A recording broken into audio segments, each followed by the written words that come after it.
हामीले गरेका के थियौँ र भएको के थियो र कसरी बाहिर गलत हिसाबले प्रचार भयो भन्ने कुराको म प्रश्न पार्न चाहन्छु। त्योभन्दा पहिला म विद्युत कसरी ट्रेडिङ हुन्छ भन्ने कुरा अलिकति मान्यज्यूहरूलाई र पत्रकार साथीहरूलाई जानकारी दिन चाहन्छु। विगत 8 वर्षदेखि त्योभन्दा अगाडि पनि पावर ट्रेडिङ कसरी हुन्थ्यो, म पावर ट्रेड डिपार्टमेन्टमै हुन्थेँ। धेरैजसो पावर ट्रेडिङमा म संलग्न छु। हाम्रो चाहिँ विद्युतको ट्रेडिङ 3टा विधिबाट भइरहेछ। एउटा चाहिँ पिइसी मेकानिजम भन्छ, पावर एक्सचेन्ज कमिटीले गर्ने। त्यो चाहिँ नेपाल र नेपालसँग जोडिएको स्टेटहरू, बिहार र युपी स्पेसल्ली, पहिला चाहिँ उत्तराखण्ड पनि थियो, 11 केबीमा जोडिएको थियो। हामीले उत्तराखण्डबाट अहिले लिँदैनौँ भनिकन 11 केबीमा मात्रै छ। हाम्रो लाइन चाहिँ दार्चुलासम्म पुगिसकेको हुनाले हामीले दिनुपर्ने कुनै आवश्यकता छैन। अहिले बिहार र युपीसँग हामीले एक्सचेन्ज गर्छौँ। त्यो चाहिँ 1971 देखि नै त्यो एक्सचेन्ज सुरु भयो। तर यसको फर्मल्ली चाहिँ एक्सचेन्ज सुरु भएको चाहिँ 1992 बाट पावर एक्सचेन्ज कमिटी बन्यो। त्यसले चाहिँ हरेक वर्षको रेट तोक्छ, अप्रिलमा रेट तोक्छ र 1 वर्षको लागि रेट तोक्छ। रेट तोकेपछि त्यो रेटमा लिनियर दिने एउटै हुन्छ। त्यसरी हुन्थ्यो। त्यो किन गरेको थियो भने हाम्रो बोर्डर एरियामा उनीहरूको नजिक चाहिँ बत्ती आएको छ नि, यतापट्टि उनीहरूकोबाट बाल्ने, उतापट्टि उनीहरूको बत्ती छैन, हाम्रो नजिक छ भने हाम्रो तर्फबाट उनलाई बाल्ने रेट तोकिएको। दुईटै एउटै बराबर रेट गरेर तोकिएको थियो। त्यो सुरु भएको त्यसरी हो। अब त्यो पावर एक्सचेन्ज कमिटीको चाहिँ अहिले कन्टिन्यू चलिरहेछ। 2016 मा म आउँदाखेरि त्यो कमिटीको मिटिङ नबसेको 7 वर्ष भएछ। त्यसपछि म आइसकेपछि, म एमडी भएर आइसकेपछि त्यो मिटिङ सुरु गऱ्यौँ। पावर एक्सचेन्ज कमिटी भनेको गभर्नमेन्ट कमिटी हो। त्यो विद्युत प्राधिकरणको एमडी पनि त्यहाँ को चेयर हुन्छ र सेन्ट्रल इलेक्ट्रिसिटी अथोरिटीको इन्डियाको त्यहाँको सिएको त्यहाँको चाहिँ एउटा डेजिग्नेटेड अथोरिटी भन्ने हुन्छ, एकजना चाहिँ सदस्य, त्यो को चेयर हुन्छ इनर्जी हेर्ने। अनि बिहार युपीबाट पनि आएर त्यहाँ चाहिँ आउँछ र त्यहाँबाट हरेक वर्षको रेट तोक्छ। त्यो रेट नै गभर्नमेन्टको फाइनल रेट हुन्छ गभर्नमेन्ट सेक्टरबाट। हरेक वर्ष हामीले त्यसपछि 2016 पछि हामीले लगालग हरेक वर्ष रेट तोक्दै गयौँ, मिटिङ राख्यौँ। पहिला नत्र के थियो भने 7 वर्षसम्म रेटै नतोकिकन हरेक वर्ष 5.5% का दरले वृद्धि हुने भन्ने पहिला राखेको रहेछ। वृद्धि भएकै धेरै रेट भयो भनेर हामीले 2 वर्षलाई बन्द गऱ्यौँ, त्यो वृद्धि पनि बन्द गऱ्यौँ। त्यसरी चाहिँ गरेको विषय हो यो।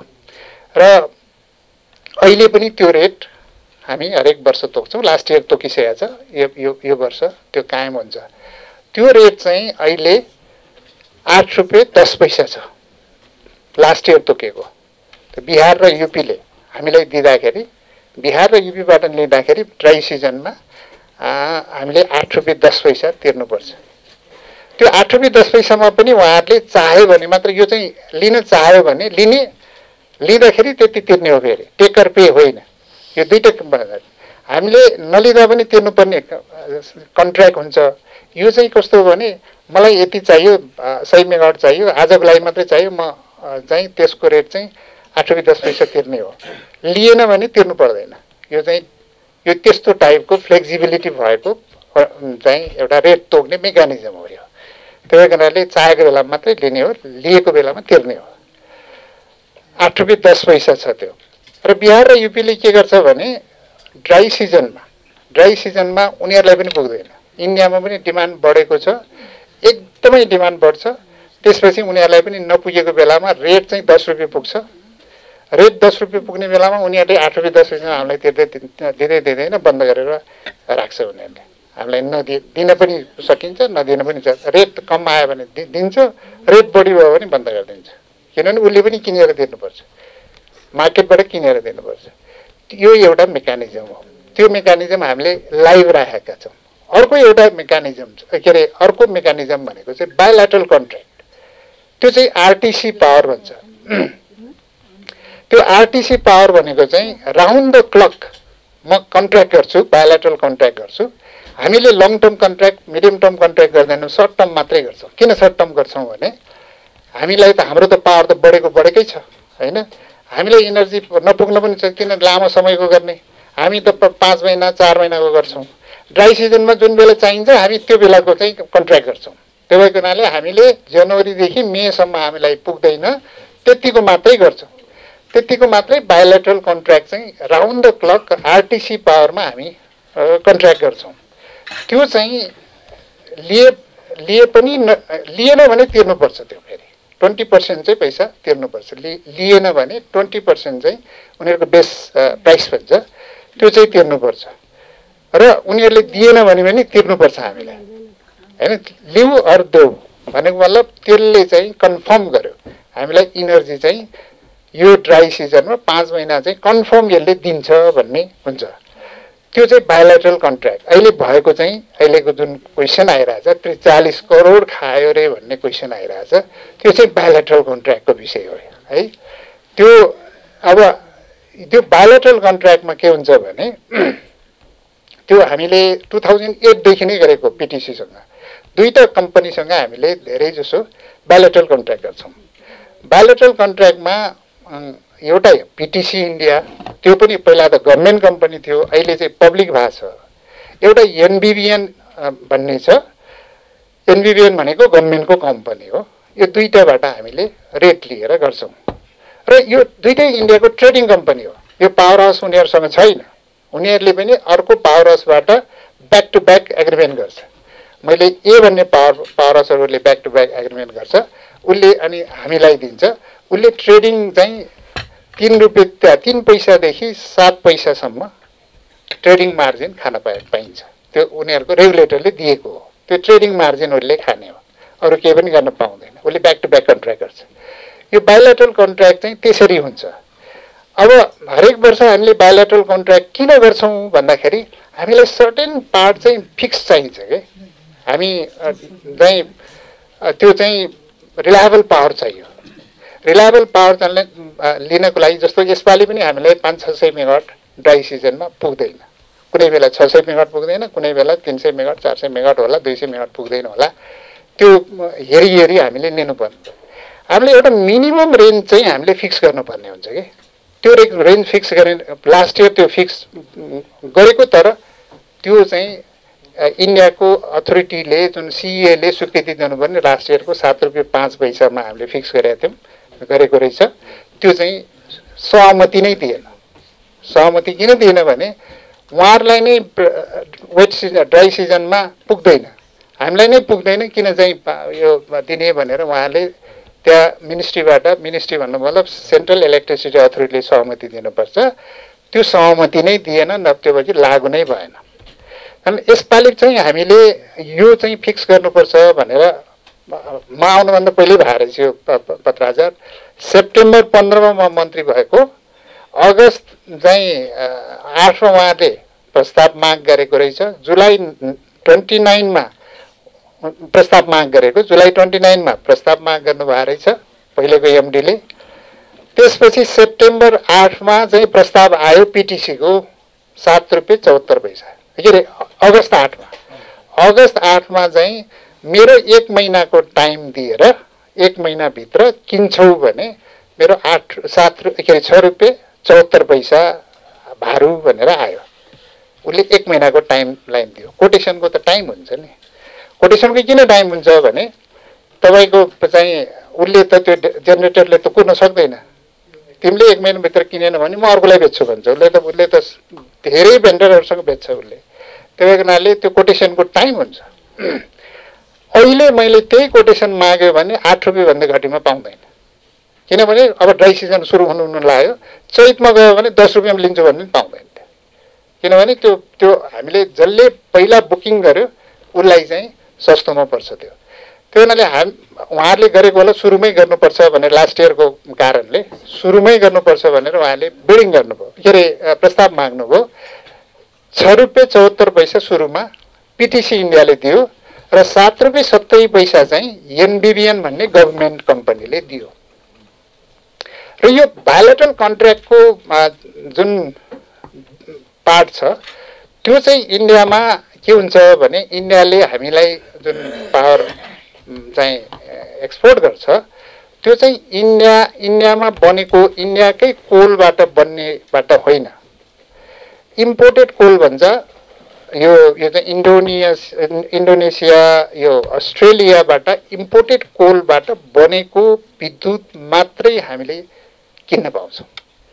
किन त्यो भएको भने इम्पोर्टेड कोल चाहिँ महँगो पर्छ र हामीलाई उहाँहरूको ती बनेको कोलबाट चाहिँ हामीलाई त्यो विद्युत चाहिँ हामीलाई उपलब्ध गराउन पाउँदैन। जुन इम्पोर्टेड कोलबाट बनेको जुन पावर प्लान्ट छ त्यसबाट मात्रै हामीले किन्नुपर्छ। त्यो भएको हुनाले अलिकति त्यो महँगो नै पर्छ विद्युत। महँगो भने पनि हामीलाई ड्राई सिजनमा त्यो सस्तो नै हो। हामीलाई ड्राई सिजनमा 5 महिनालाई मात्रै लिँदैछौँ हामी, त्यो भएको हुनाले त्यो सस्तो नै हुन्छ। त्यो हुनाले 6 रुपियाँ 74 पैसामा उहाँले कोट गर्नुभयो। सेप्टेम्बर 8 सम्मको म्याद दिएर कोट गर्नुभयो। सेप्टेम्बर 8 सम्म केही निर्णय गर्नु भएन, त्यो कुनै निर्णय नै गर्नु भएन उहाँले। निर्णय नगरेपछि के भयो, त्यो त चाहिँ उहाँहरूको चाहिँ टाइम सक्यो। अब त्यसपछि सेप्टेम्बर 16 मा उहाँले फेरि अर्को चिठी पठाउनु भएको रहेछ, अर्को प्रस्ताव पठाऊ भनेर। म मन्त्री भएर आएको सेप्टेम्बर 15 मा हो, उहाँ एमडी भएकै थिएन। मलाई त्यो पठाएको पनि थाहा छैन, तर पठाउनु भयो, राम्रो भयो। पठाएपछि त्यो चाहिँ एग्रिमेन्ट नगर्ने फेरि अर्को प्रस्ताव पठाऊ भनेर पठाएको रहेछ। त्यो पठाएपछि अब चाहिँ उसले पनि त्यो जेनेरेटरबाट त उसले त अर्को अन्त बिर्स्यो, उसले अर्को जेनेरेटर खोज्नुपर्ने हुन्छ। अर्को जेनेरेटरबाट खोजेर उसले 6 रुपियाँ 95 पैसा प्राइस कोड गरेर पठाउनु भयो। योभन्दा घटीमा दिन सकिँदैन अब, त्यो पनि 7 दिनको म्याद दिएर। 7 दिनको म्याद दिएर सेप्टेम्बर 22 मा चाहिँ पिटिसी इन्डियाले 6 रुपियाँ 95 पैसामा 7 दिन 28 तारिक सेप्टेम्बर 28 तारिक भित्र निर्णय गर्ने हो भने यतिमा दिन्छु भनेर पठाउनु भयो। अब त्यसपछि 23 तारिकमा एमडी भएर उहाँ आउनु भएको थियो। त्यसपछि उहाँले हेर्दाखेरि त्यो 28 भित्र सकिन्छ भन्ने भएपछि छिटो छिटो उहाँले डिसिजन गरेर बोर्डमा ल्याउनु भयो। त्यो निर्णय गरेर त्यो चाहिँ र त्यो पहिलेकै प्राइसमा उहाँले चाहिँ गर्नलाई रिक्वेस्ट गर्नुभयो, उहाँले गर्न सक्दैन भनेपछि त्यो अगाडि बढ्यो, बोर्डले निर्णय गरेर अगाडि बढ्यो।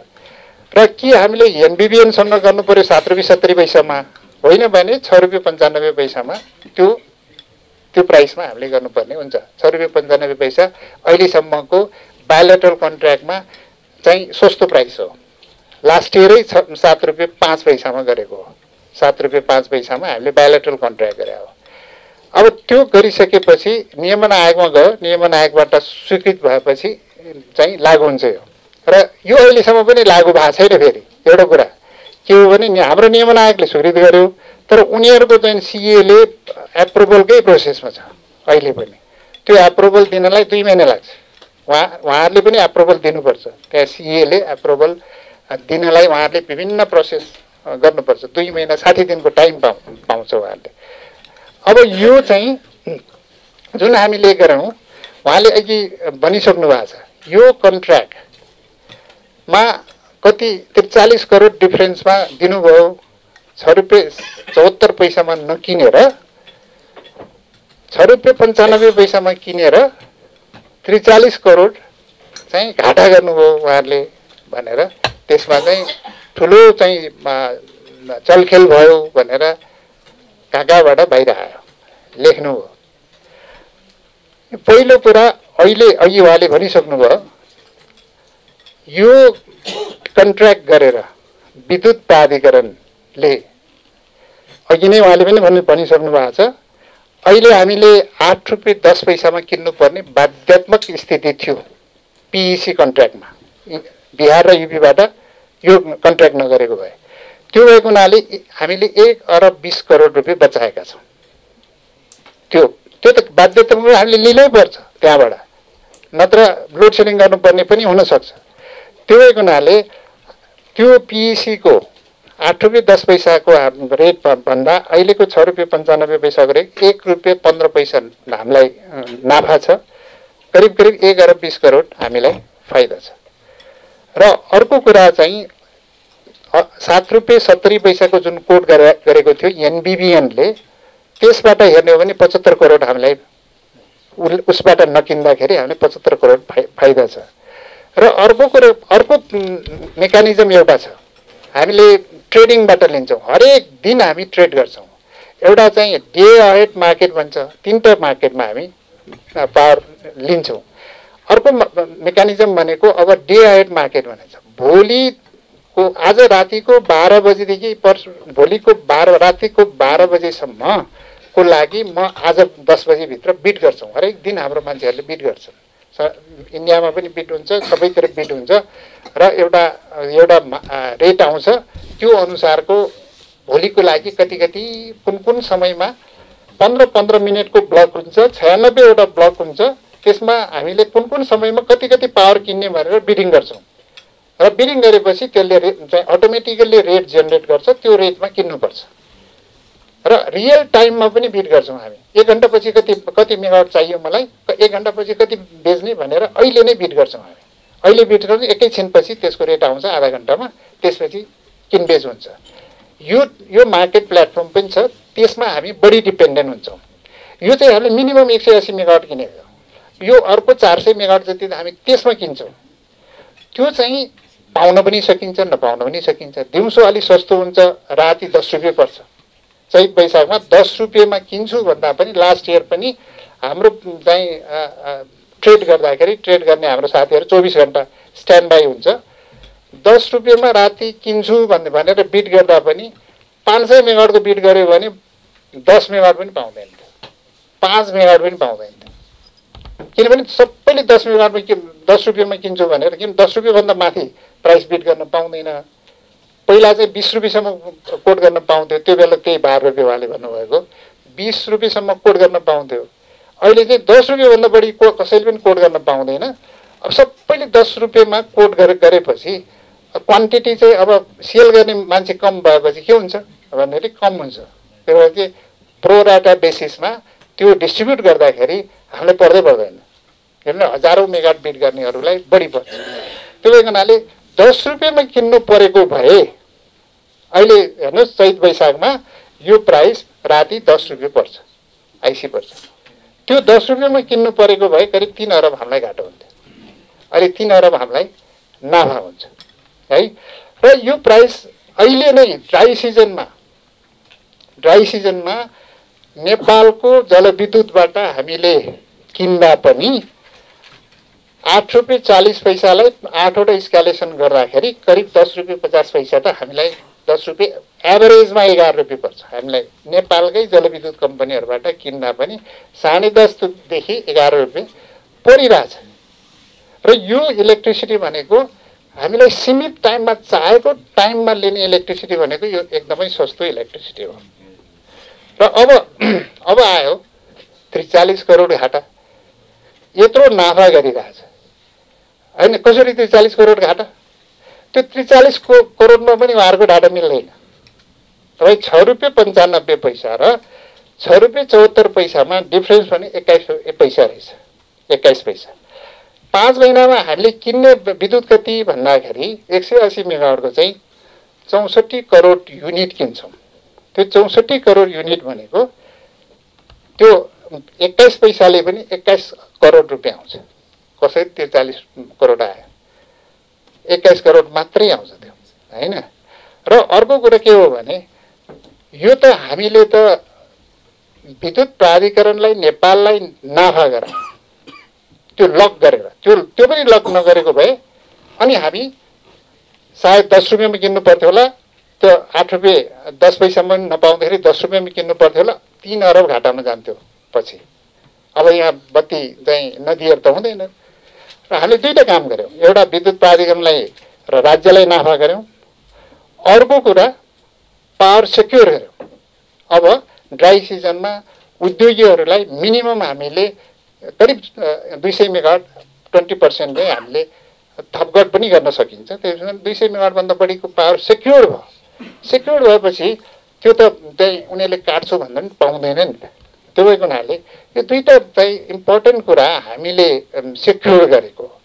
यस्तै गर्दा गर्दा पनि घाटामा चाहिँ उ गर्यो, यति चाहिँ घाटा गरायो भन्ने जुन आक्षेप लगाएको छ सरासर गलत छ, सरासर गलत छ। देखि चाहिँ गलत किसिमको प्रोपोगन्डा मचाउन खोजेको छ। यदि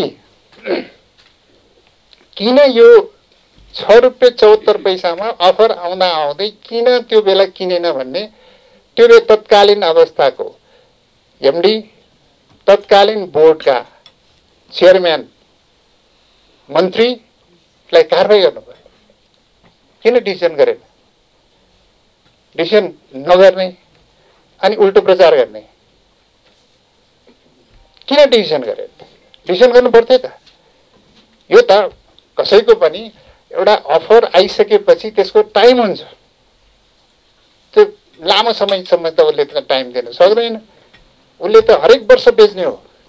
जेनेरेटर हुन्छ 3000 मेगावाटको जेनेरेटर हुन्छ, उसले 10वटा कम्पनीलाई बेचिरहेको हुन्छ।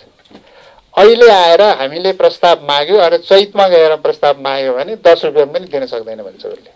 हरेक दिन चेन्ज हुन्छ त्यो। यो त हरेक घन्टाको प्राइस फरक हुन्छ, हरेक 15 मिनटको प्राइस फरक छ। भनेपछि यो त ट्रेडिङ हो। यो ट्रेड भनेको, इलेक्ट्रिसिटीको ट्रेड भनेको अहिले त्यो संसारभरि अहिले रियल टाइममा ट्रेड भइरहेछ। यो विषयलाई नबुझेर यस्तो गलत प्रचार गर्न पाइन्छ भनेको यो एकदमै सरासर गलत छ। राज्यको लागि सबभन्दा नाफा हामीले गरेका छौँ डिसिजन गरेर। यो डिसिजन राज्यको फरमा थियो र एकदमै चाहिँ राइट डिसिजन राइट टाइममा हामीले गरेका छौँ। मैले यति भने यसमा। र अर्को विषय अलिकति यही तपाईँको त्यो यो दुईटा ट्रान्समिसन लाइनको पनि विषयमा धेरै कुराहरू उठाइएको छ। यहाँ कुरा पनि आएको थियो। नेपाल र इन्डियाको बिचमा ट्रान्समिसन लाइनहरू म एमडी भएर आइसकेपछि अहिले करिब 12-15 हजार मेगावाट चाहिँ टु वे चाहिँ पावर ट्रान्सफर हुन सक्ने गरेर अहिले सेक्युर्ड भएको छ। सुरुमा हामी 132 केबीमा मात्रै इलेक्ट्रिसिटी फ्लो हुन्थ्यो, अहिले 400 केबीमा फ्लो हुन्छ। 400 केबीको एउटा ट्रान्समिसन लाइन अहिले ढल्केबार मुजफ्फरपुर चलिरहेको छ र ढल्केबार सीतामढीको प्राइभेट सेक्टरले बनाएको त्यो पनि सिद्धिसकेको छ। त्यसपछि हामीले बुटोल गोरखपुर बनायौँ। बुटोल गोरखपुर अब चाहिँ मार्चसम्ममा त्यो अपरेसनमा आउँछ 2016मा। एउटा 400 केबी लाइनले करिब N-1 भन्छ, एउटा मात्रै सर्किट युज गर्यो भने करिब 2200-2300 मेगावाट फ्लो गर्छ। दुईटैको युज गर्यो भने करिब 5000 मेगावाटको फ्लो हुन्छ। 5000 मेगावाटको ट्रान्समिसन लाइन बनिरहेछ। 3टा अपरेसनमा आउने भइसक्यो। अब अर्को 2टा ट्रान्समिसन लाइन इनौरादेखि पूर्णिया पूर्वमा र लम्की दोदोदारादेखि बरेलीसम्मको ट्रान्समिसन लाइन पनि बनाउनु पर्छ भनेर हामीले 6 वर्षसम्म यो ट्रान्समिसनको लागि एक्सर्साइज गरेको। 6 वर्ष भइसक्यो। सुरुदेखि यो ट्रान्समिसन लाइन दुईटै बन्नुपर्छ भनेर हरेक जेसी हाम्रो सचिव लेभलको मिटिङमा हामीले यसलाई हरेक मिटिङको एजेन्डा बनायौँ। लास्टमा गएर यो पनि चाहिँ बन्ने अवस्थामा पुग्यो। यति 5वटा लाइन बन्दाखेरि हाम्रो करिब 15,000 मेगावाटभन्दा बढीको ट्रान्समिसन लाइन बन्यो। बाटो बनेपछि अनि त्यसपछि चाहिँ कार आउने हो नि त। ट्रान्समिसन लाइनै नबनिकन अहिले जेनेरेसन कसरी आउँछ? हामीले बढी भएको इलेक्ट्रिसिटी कहाँ फाल्ने? Transmission line बन्नुपर्छ। सबभन्दा इम्पोर्टेन्ट कुरा ट्रान्समिसन लाइन हो। ट्रान्समिसन लाइन यति चाहिँ 7-8 वर्षमा यत्रो चाहिँ प्रगति भनेको नेपालको लागि सबभन्दा ट्रान्सफर्मेटिभ काम यो भएको छ। इन्डिया र बङ्गलादेशको बिचमा 765 केबीको लाइन बनाउने भनेर अहिले 10 वर्ष भइसक्यो, अहिलेसम्म के पनि बनेको छैन। अहिले सुरुमा जे बन्यो त्योभन्दा बाहेक 1100 मेगावाटभन्दा बढी ट्रान्सफर हुन सक्दैन। तर हाम्रो बिचमा त यत्रो धेरै ट्रान्सफर्मेसन भयो नि त। यो विषयमा तलदेखि माथिसम्म कति हामीले एक्सर्साइज गरेको हो यो। र यसको मोडालिटी भनेको ट्रान्समिसन लाइन इन्डियामा बनाउनु पर्छ। जस्तो लम्की बरेलीको कुरा गर्ने हो भने 100 किलोमिटरभन्दा बढी चाहिँ इन्डियामा बनाउनुपर्छ र हामीसँग करिब हाम्रो पार्टमा 30 किलोमिटर करिब 30-35 किलोमिटर होला ल। अनि यिनीहरू पूर्णियाको पनि इन्डियातिर बढी छ, 100 किलोमिटरभन्दा बढी छ, हाम्रोतिर थोरै छ। अब यो कसरी कुन मोडेलमा बनाउने भन्ने कुरा चाहिँ एकदमै पहिल्यैदेखि छलफल भइरहेको। इन्डियाको टेरिटोरीमा ट्रान्समिसन लाइन बनाउनु छ, त्यो ट्रान्समिसन लाइन नबनिकन हाम्रो पावर इन्डियामा जाँदैन, बङ्गलादेश पनि जाँदैन, बनाउनु पर्ने छ। त्यसको मोडेल त के हो त भनेर हामीले पटक पटक छलफल गर्यौँ। ढल्केबार मुजफ्फरपुर बन्दाखेरि जुन मोडेल बन्यो त्यो मोडेलभन्दा बेस्ट मोडेलमा अहिले बनेको छ। इन्डियामा बन्दा पनि नेपालमा बन्दा पनि, इन्डियामा बन्दा इन्डियाको 51% सेयर पावर ग्रिड इन्डिया भन्छ ट्रान्समिसन लाइनको, र हाम्रो 49% सेयर। इन्डियामा ट्रान्समिसन लाइन बन्दाखेरि उनीहरूको टेरिटोरीमा हाम्रो 49% सेयर राखेर ट्रान्समिसन लाइन बन्दैछ। नेपालमा बन्दाखेरि हाम्रो थोरै छ ट्रान्समिसन लाइन, 51% हाम्रो, उनीहरूको 49% गरेर कम्पनी खडा गरेर त्यसरी बन्दैछ ट्रान्समिसन लाइन। इन्डियामा बनेको लाइनमा हाम्रो सेयर राखेर त्यसको नाफा जति आउँछ त्यसको 49% हामीलाई नै आउँछ, त्यो गरेर बनाएको छ। यो भन्दा बेस्ट मोडेल कहाँ हुन्छ? र त्यो ट्रान्समिसन लाइनहरू भोलि चाहिँ गएपछि त्यो ट्रान्समिसन लाइनको बुकिङ हामीले गरेका छौँ। त्यो ट्रान्समिसन लाइन 100% 25 वर्षसम्म 100% बुकिङ प्राधिकरणले गरेको छ।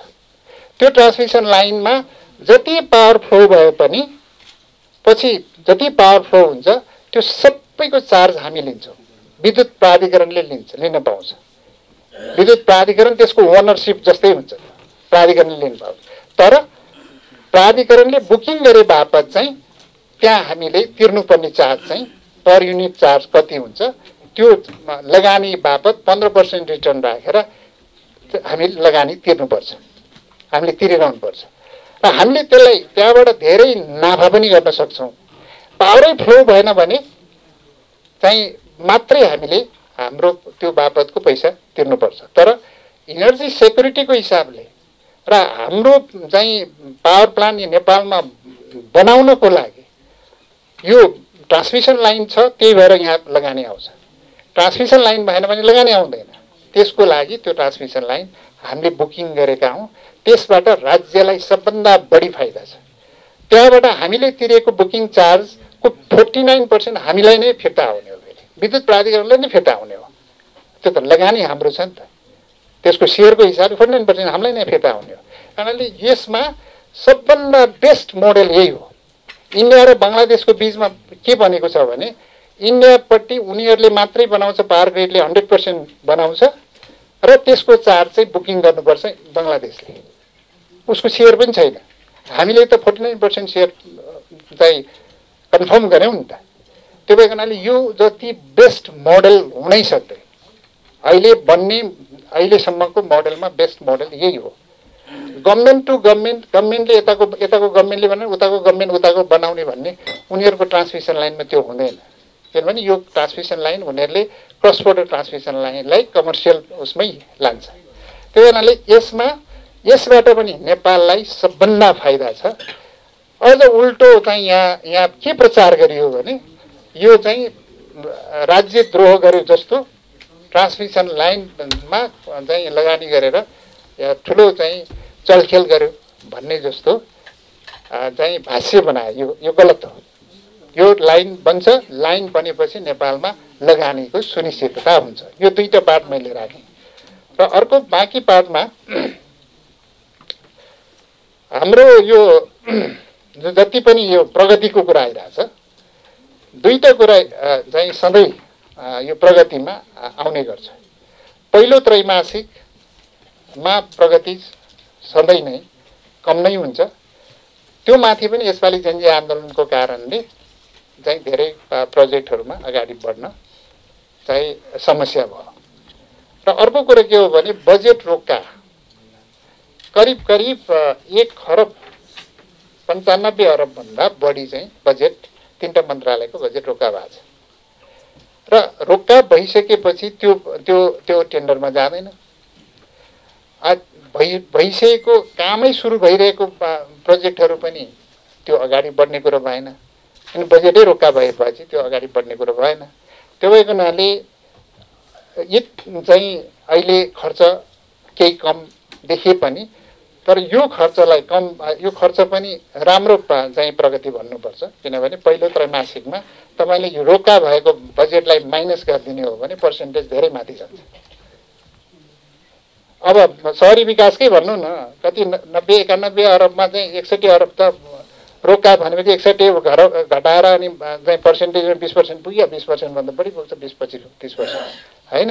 त्यही कारणले यो रोकाको कारणले चाहिँ बजेटमा अलिकति प्रब्लम भएको हो। अर्को कुरा, हामीले धेरै प्रोजेक्टहरूमा प्रोजेक्ट लिने, कन्ट्र्याक्टरले बिलोमा लिने, कामै नगर्ने, यो प्रवृत्ति व्यापक छ। यो तीनटै मन्त्रालय अन्तर्गत धेरै व्यापक यो प्रवृत्ति छ। त्यो भएको हुनाले जसले काम गर्दैन सबै ठेक्का तोड्नुपर्छ भनेर कन्ट्र्याक्टरको कारणले ढिलो भएको प्रोजेक्टहरू हामीले टर्मिनेसनमा लाने भनेर सडक, सिँचाइ र यो सहरी विकासमा हामीले व्यापक रूपमा र ऊर्जा गरेपछि करिब टर्मिनेसनमा जाँदै गरेको प्रोसेसमा गएको सूचना टर्मिनेसनको लागि सूचना निकालेको करिब 269वटा प्रोजेक्टको हामीले ठेक्का तोड्नको लागि प्रक्रिया अगाडि बढायौँ। अहिलेसम्म 49वटा ठेक्का हामीले तोडिसक्यौँ, including marine diversion, Koshi marine diversion तोडिसक्यौँ। कुनै ठेक्का 15 वर्षसम्म चाहिँ ठेक्का भएको तर कामै नभएको, तपाईँको झापामा कन्काई नदीको पुल र पुल 15 वर्षसम्म ठेक्का भएर के पनि काम नभएको। तपाईँको अस्ति कमला डाइभर्सनमा गए, 12-15 वर्ष भइसक्यो, त्यो यति क्रिटिकल पुल रहेछ, कामै हुँदैन। अब सुनकोशी मरिनको अघि चाहिँ सहिजुले भनिसक्नुभयो। अब करिब 18 अरब जति खर्च भइसक्यो। 18 अरब कति, 18 अरब होइन, त्यो टनेलमा अहिलेसम्म खर्च भएको कति, 12 अरब प्लस अरू गर्दाखेरि 12-15 अरब खर्च भयो। 16 अरब जति खर्च भयो। 16 अरब खर्च भइसक्यो। अनि त्यो खर्च भएको ब्याज हिसाब गर्ने हो भने 10%ले पनि प्रत्येक वर्ष 1 अरब 60 करोडको त ब्याज मात्रै आउँछ। त्यो पानी तल नखस्दाखेरि प्रोडक्टिभिटीमा कति इम्प्याक्ट गर्यो, रोजगारीमा कति इम्प्याक्ट गर्यो, सिँचाइ भएन, कति त्यसको इम्प्याक्ट छ। त्यत्रो इम्प्याक्ट गर्ने प्रोजेक्टहरू बन्दैन। र धेरै यस्ता प्रोजेक्ट छन् जहाँ पब्लिकलाई दिनुपर्ने सर्भिस दिन सक्दैन, त्यसले प्रोडक्टिभिटीमा हाल्छ, कामै नभएपछि रोजगारी नहुने भयो, धेरै कुरा चाहिँ यसले इम्प्याक्ट पार्छ। बजेट हुन्छ, क्यापिटल बजेट छुट्टिन्छ, काम हुँदैन, धेरै बिलोमा जान्छ, काम हुँदैन, तर कन्ट्र्याक्ट तोडिँदैन भने यसले त गम्भीर स्थिति ल्याउने भयो। त्यो भएको हुनाले यो कन्ट्र्याक्टहरू तोड्न थालेपछि अहिले चाहिँ धेरै काम अगाडि बढेको स्थिति छ। यसको कारणले पनि कन्ट्र्याक्टै तोडिसकेपछि त्यसमा छुट्याएको बजेटहरू केही कम खर्च भएको देखिन सक्छ र कामै नहुने भइसकेपछि तोड्नुपर्ने पर्छ। अब हामी रिटेन्डरको प्रोसेसमा सबै जाँदैछौँ। यो कन्ट्र्याक्टहरूलाई पनि व्यवस्थित गर्नुपर्छ, वर्षौँसम्म राख्नु हुँदैन। र हाम्रो कारणले पनि डिसिजन नगर्दाखेरि धेरै प्रोजेक्टहरूमा हाम्रै कारणले डिसिजन नभएर चाहिँ रोकिएको प्रोजेक्टहरू पनि छन्। त्यस्ता प्रोजेक्टहरूलाई पनि सेलेक्सन गरेर सम्बन्धित व्यक्तिहरूले कुनै डिसिजन नगरेर वर्षौँसम्म राखेर गरेको छ भने त्यस्तालाई पनि कारवाही गर्नुपर्छ भनेर हामीले लागिरहेछौँ। त्यो भएको हुनाले यो कन्ट्र्याक्टहरूलाई चाहिँ व्यवस्थित हिसाबले गरेनौँ भने हामी जति सुकै बजेट छुट्याए पनि 3 खरब त खर्च गर्न सक्दैन। भोलि 20 खरबको बजेट छुट्याए पनि, क्यापिटल बजेट छुट्याए पनि खर्च गर्न सकेन भने कसरी रोजगारी क्रिएट हुन्छ, कसरी कन्ट्री डेभलप हुन्छ, प्रोस्पेरिटीको त कुरै गर्न सकिँदैन। त्यही हुनाले यो चाहिँ एकदम गम्भीर रूपमा हेर्नुपर्ने विषय यो छ। अब बजेट रोका भएको छ, त्यसमा हामीले पटक अर्थ मन्त्रालयसँग छलफल गरेका छौँ। किनभने हाम्रो यो 3 मन्त्रालय अन्तर्गत मात्रै 1 खरब जतिको रोका भएको छ। अब केही बजेटहरू जथाभावी पनि राखेको छ भन्ने देखिन्छ, त्यस्तालाई कटाउनुपर्छ भन्ने हामी पनि सहमतै छौँ। त्यसमा जथाभावी राखेको छ भने त्यसलाई कटाउनुपर्छ। आज हामीलाई चाहिँ झापामा गएर 10 तले चाहिँ पार्किङ लट चाहिँदैन, किन चाहियो आज 10 तले पार्किङ लट बनाउनु पर्ने आवश्यकता छैन। अनि कुनै प्रतिष्ठानको नाममा पैसा राख्नुपर्ने बनाइरहनु पनि आवश्यकता छैन। त्यस्ता अनावश्यकलाई काटेर आवश्यक त म्याक्सिमम छ नि त्यो त बनाउनु पर्छ भन्ने मेरो पनि सहमत छ। हामीले छलफल गरिरहेका छौँ, अर्थमन्त्रीसँग छलफल गरिरहेका छौँ। त्यस्ता बजेट धेरै नहोला, अनावश्यक बजेटहरू होला 10-15 अरब 20 अरबको होला। बाँकी बजेट चाहिँ फुकुवा गर्नुपर्छ, अगाडि बढ्नुपर्छ। किनभने अति आवश्यक जुम्लामा एउटा पुल बन्दैछ, पुलको आवश्यक छ भने त्यो पुलको बजेट काटेर त भएन नि। हुम्लामा एउटा पुलको लागि छुट्याएको बजेट जसले राखेको होस्, जोसुकैले राखेको आवश्यकता अनुसार राखेको छ भने त्यसलाई चाहिँ फुकाउनुपर्छ भन्ने मेरो पनि स्पष्ट धारणा हो। हामीले अर्थ मन्त्रालयसँग कुरा गरिरहेछौँ। टेन्डर भइसकेकोहरूलाई फुकाउँछौँ भनेर उहाँले भन्न छ, हामीले पठाइ पनि सकेका छौँ। टेन्डर नभएकोलाई पनि अति आवश्यक बजेटहरू चाहिँ फुकाउनुपर्छ भन्ने मेरो पनि प्रष्ट धारणा छ। मैले पनि उहाँहरूलाई त्यही हिसाबले अर्थ मन्त्रालयमा अर्थमन्त्रीज्यूहरूसँग इभन प्राइम मिनिस्टरसँग मैले यही कुरा गरिरहेको छु। उहाँहरू पनि यसमा पोजिटिभै हुनुहुन्छ। बजेटको सम्बन्धमा मैले यो कुरा राखेँ। र अर्को पुनर्निर्माणको सम्बन्धमा हामीले पुनर्निर्माणलाई व्यापक रूपमा अगाडि बढाउने हिसाबले अहिले जुन बिल्डिङहरू, जुन संरचनाहरूलाई हामीले डिजाइन गरेर चाहिँ अगाडि बढाउनु पर्ने छ, त्यो डिजाइन प्रोसेसमा सबै कन्सल्टेन्ट लगाएर अगाडि बढाइरहेछौँ। र तत्कालै गर्न सक्ने चाहिँ धेरै कामहरू सकेको अवस्था छ पुनर्निर्माणको हिसाबले। र बाँकी चाहिँ हाम्रो प्रोग्रेसको हिसाबले अहिले जुन प्रोग्रेसहरू तपाईँहरूले देखिराख्नु भएको छ, सुनिराख्नु भएको छ, त्यो रियल टर्ममा वास्तविकता यही मैले अघि भनेको कारणहरूले केही भयो होला। तर अब खर्च बढ्ने चरणमा अब चाहिँ यो टाइम हो। र अहिले ऊर्जा क्षेत्रमा, सिँचाइमा र भौतिक पूर्वाधार, सडकमा हामीले लङ टर्मका र केही सर्ट टर्मका प्रोजेक्टहरूलाई तत्काल अगाडि बढाउने हिसाबले अगाडि बढेका छौँ। केही विषयहरू आयो भने म थप चाहिँ स्पष्ट गर्ने